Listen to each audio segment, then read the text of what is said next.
Welcome to the Hockey History Storyteller Podcast. This is the podcast where you can learn about past players, coaches, teams, leagues, and events. The game we know and love today was created from our past.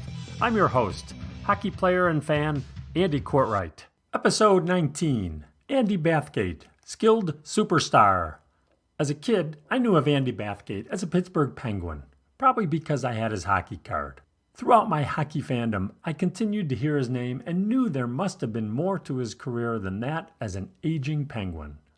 Doing the research for this podcast, I learned a lot more about him and his amazing career. Special thanks to loyal listener Don Gannum for emailing the idea to do an episode on Andy Bathgate.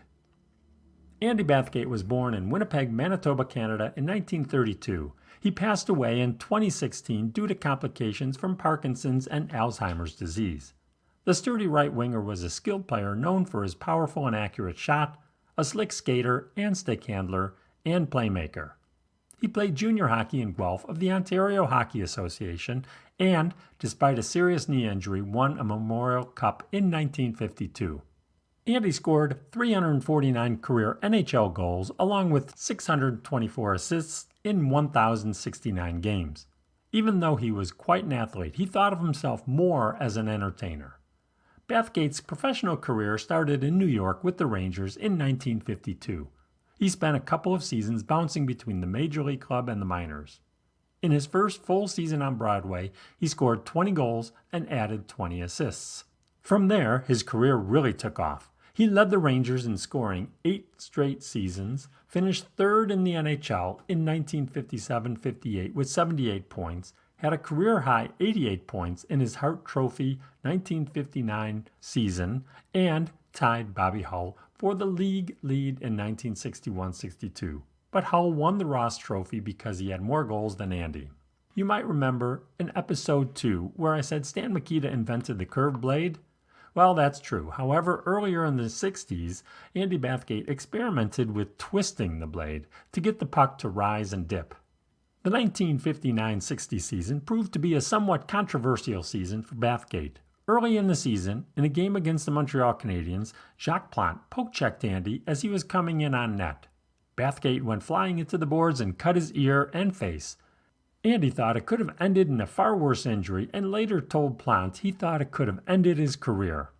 A couple weeks later, on November 1st, 1959, in a rematch in Madison Square Garden, Bathgate went in on Plante on the left wing and shot to, quote, hit him somewhere he'd remember me, unquote. He did just that, right in Jacques' face. He was bleeding so much the game had to be stopped for 20 minutes. Plante refused to go back on the ice, and remember, these were the days when the teams dressed only one goalie. He insisted he had to wear his new mask that he only used previously in practice. His coach, Toe Blake, agreed, and the netminder went back on the ice to the astonishment of the crowd. This was the introduction of the goalie mask to hockey. In January 1960, Andy Bathgate co-wrote a magazine article called Atrocities on Ice. In that article, he called out how 3 years earlier, the Rangers' Red Sullivan nearly died from a spearing by the Canadiens' Doug Harvey. He went on to say spearing was prevalent in the league and could someday kill a player. Clarence Campbell, NHL commissioner at the time, fined Bathgate $500, saying it was, quote, prejudicial to the league and the game, unquote. In February 1964, Bathgate was acquired by Punch Imlach and the Toronto Maple Leafs. Bathgate proved his value in helping the team win the Stanley Cup a couple of months later.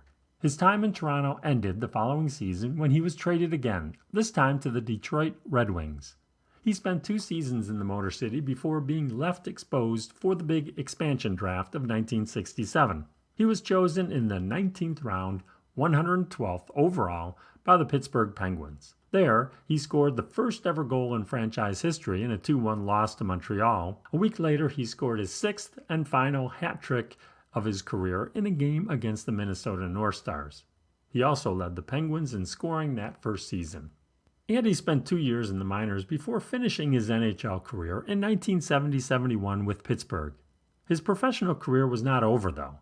He came out of retirement to coach the Vancouver Blazers in the World Hockey Association in 1973 and played 11 games for the team the next season. Andy Bathgate won many trophies, awards, and accolades during and after his career. In addition to the 1964 Stanley Cup and the 1959 MVP, he was an 8-time All-Star. He was inducted into the Hockey Hall of Fame in 1978 and had his number 9 retired by the Rangers in 2009. In 2017, he was included in the NHL 100 Best Players list. New York Ranger hero Rod Gilbert said, quote, "Andy Bathgate was my hero. When I arrived in New York, he became my mentor." Thank you for listening to the Hockey History Storyteller podcast.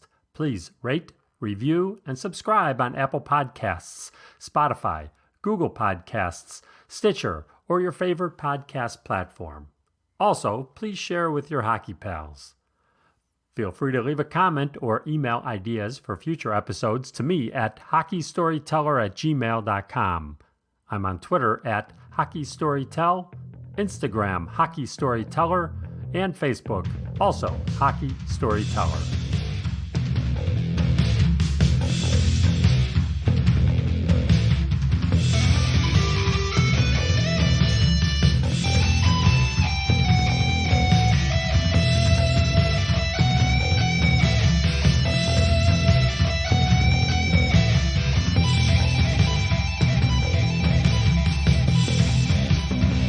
Hockey History Storyteller theme music was composed and performed by Lauren Clapp. Lauren is available at lauren.clapp2004@gmail.com. That's clap with 2 P's followed by 2004. See show notes for details.